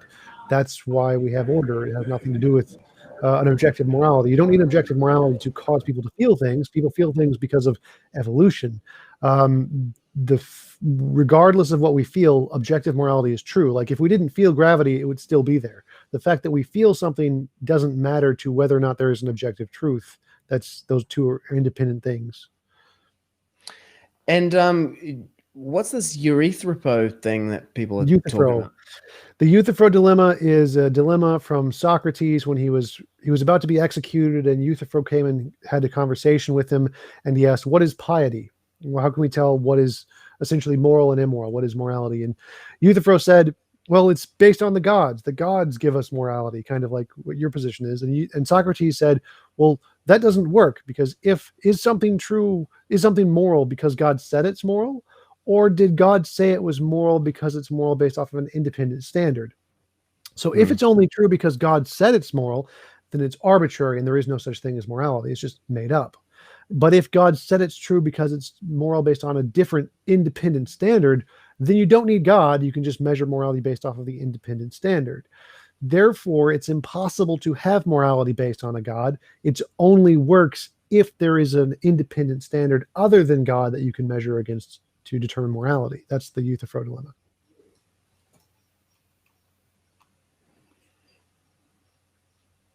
Okay, we're just waiting for your mic to come back, Varaha. And in 5, 4, 3, I'm guessing, 2, 1. Still not yet. And now we're live from Togo, Africa. Please go ahead, Varaha. Okay, so I'm going to respond to what he said, that morality can exist without God. But actually the scripture says wisdom is the fear of God.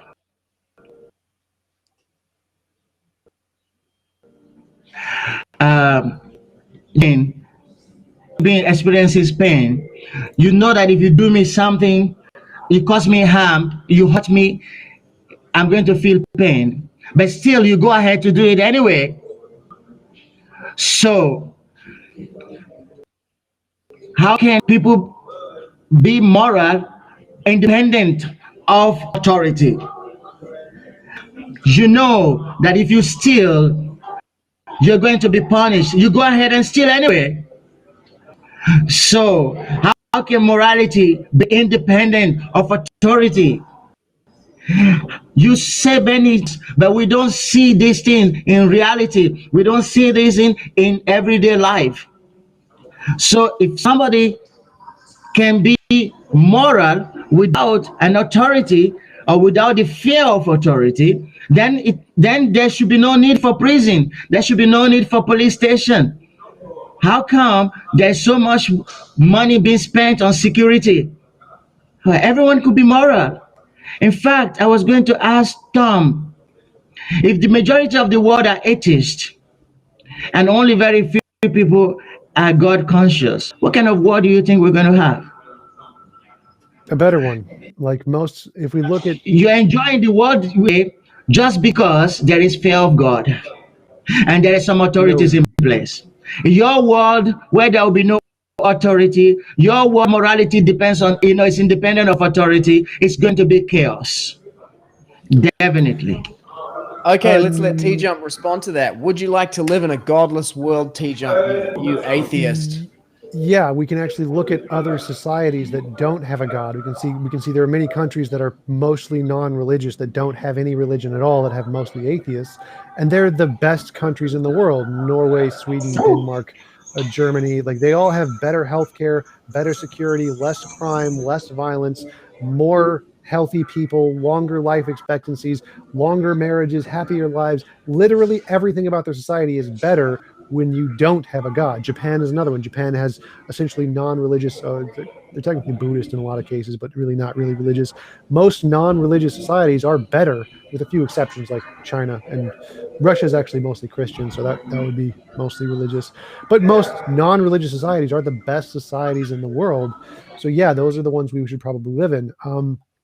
Again, morality is independent of authority. If you kill someone, it's wrong even if there's no God. It's still wrong. It doesn't become not wrong just because there's no God. It's wrong because you're hurting someone without their consent. So you don't need a God for morality at all. And it can be true independent of God, just like facts, just any other facts. Like I'm 6'2". That fact is true even if there's no God. You don't need authority. It's just true because it corresponds to reality. So morality can be true because it corresponds to reality. You don't need a God, just like you don't need a God to tell me I'm 6'2". Okay, no problem. Let us even say, for argument's sake, that morality is independent of God. Are you hearing me? Yes. Are you hearing me? Yep. Right. Okay. So let us admit that for argument's sake. So, Mr. Top, you have a and I'm just thinking that, if I'm with your wife and I do some, I your wife, You may say that that is immoral, but I might ask you, on what basis? Who says it? Who says that it's moral? It's just my free will. I just want to enjoy it. So who, by what standard you say it's immoral? Tell me.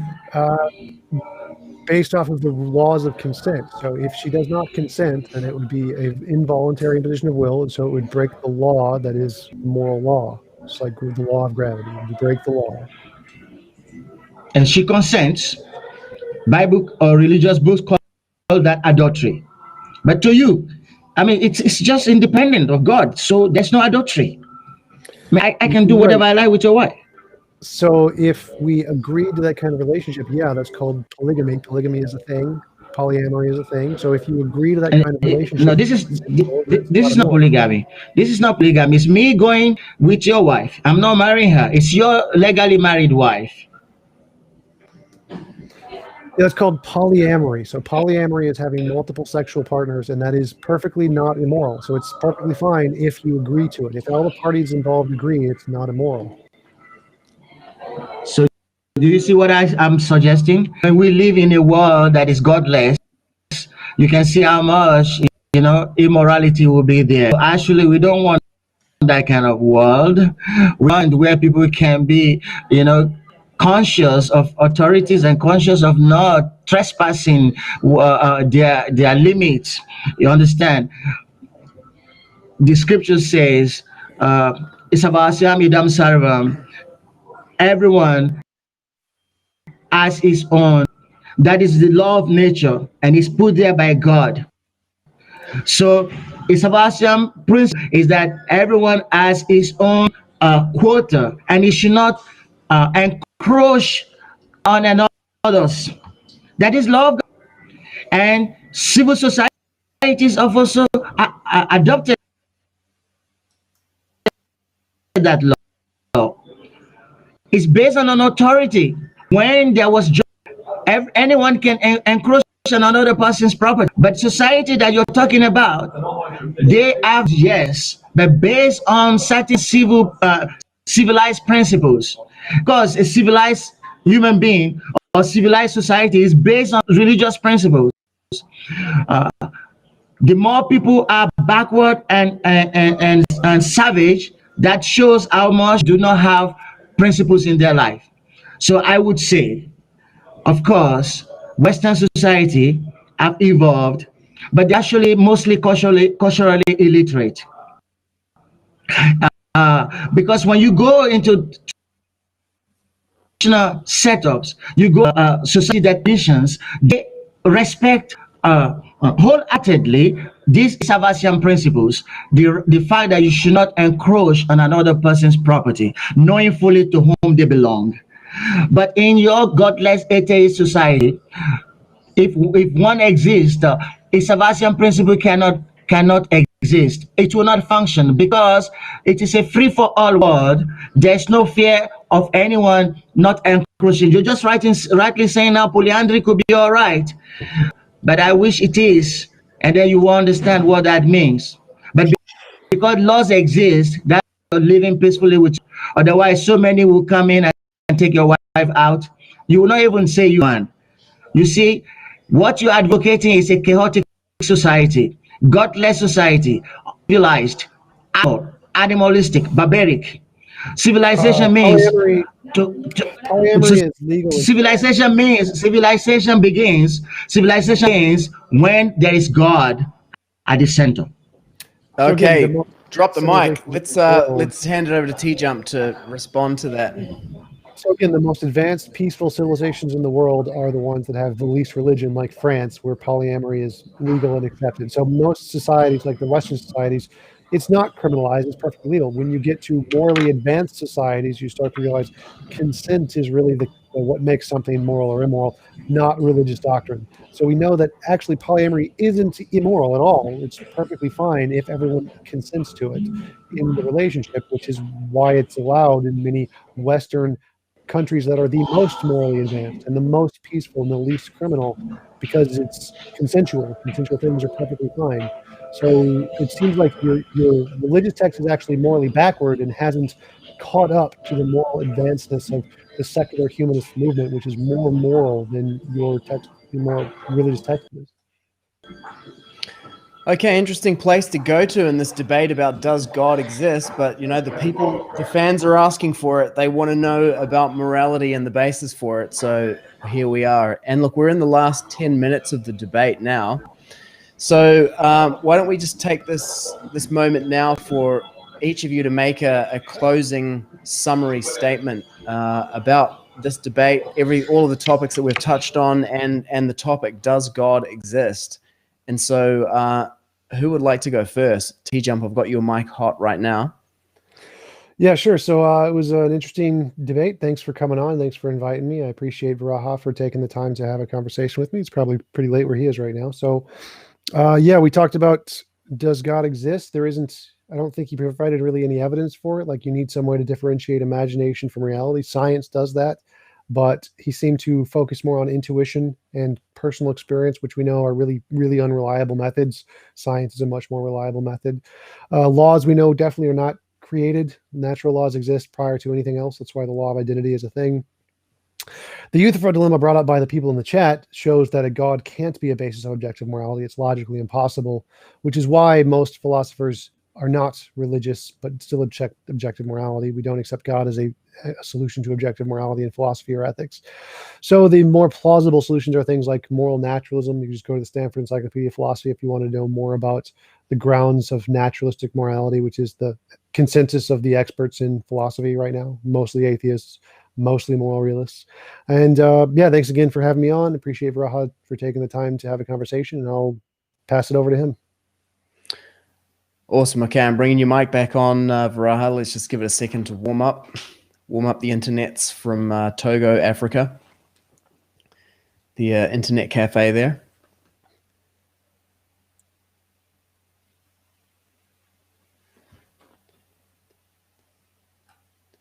And we have hit 50 live viewers.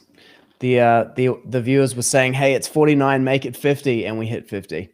So we've got 50 people watching now, plus the literally millions of people watching this in the future on the internet. You're unmuted at this end, Varaha. I'm not sure whether it's muted at your end. And you're live. Yeah, can you hear me? Yeah, we got you. Can you? Right. I'm also very thankful, grateful for being on this program. And I also appreciate very much Tom's resilience against many proofs and evidence he's trying to deny. Of course, like I said, it's very difficult to wake up somebody pretending to be asleep.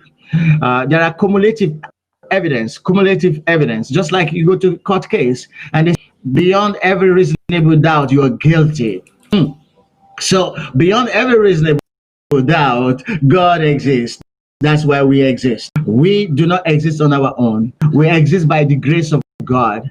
And when we do not understand, when we live in an atheistic society that reduces everything to just chemicals, then the world becomes very, very immoral, a dangerous place to live, because they can terminate life anyhow.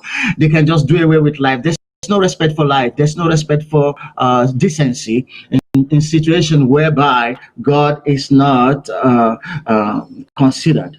So we don't pray for that kind of world, and it never come to that because side by side the principles exist on nature.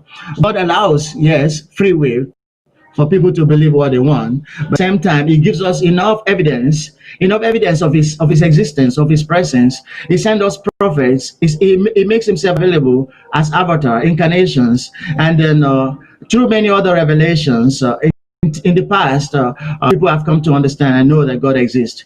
The position of history in this argument of God existence is also very important, because we learn many things from historical facts, from what, like he rightly agreed with me that he knew that is history. That is history. So we cannot deny history. In fact, we learned that the real forefather, the great grandfather, is the first to exist, and every other person has come. So I rest my case here, and I look forward to more participation in this. Thank you very much. Awesome. Thank you. Thank you both. I acknowledge both of you for being up to having this conversation in the public square, if you will, the forum of the 21st century. You know, this is a conversation that has been going on as long as there have been human beings who've been able to speak and use language, discussing this topic. Does God exist, and what is the nature of God? What is moral? This kind of philosophical conversation. It's an eternal conversation, and it's an important conversation. And thank you to all of the viewers who have tuned in today and have been participating in this conversation. This is what it means to be a human being, because although, as T-Jump says, dogs and cats can be moral, they cannot be philosophical. At least I can't see any of them tuning into our YouTube stream today. So again, thank you very much to Varaha Prabhu for tuning in from Togo, Africa, late at night.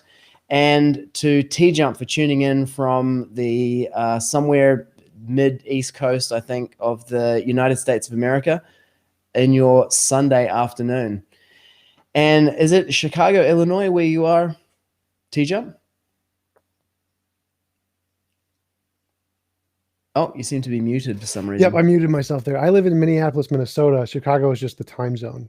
Got it. Minneapolis, Minnesota. And thank you to all the viewers for tuning in from around the world, wherever you are, whatever time of the day that it is. Thank you for your patience, for your outrage, for your humorous quips, and for participating in this conversation and this series of conversations. Last word goes to Arpit Sarkar, who says that T-Jump's chair looks like the five-headed cobra sheltering Vasudev from the storm. It's a reference to one of the incarnations of Krishna. So even though you're an atheist, you reminded him of that. T-Jump's chair is becoming quite famous in its own right on the internet. Thank you very much, gentlemen. And I look forward to seeing and hearing both of you speaking in the public square in the future. Very well. Thanks.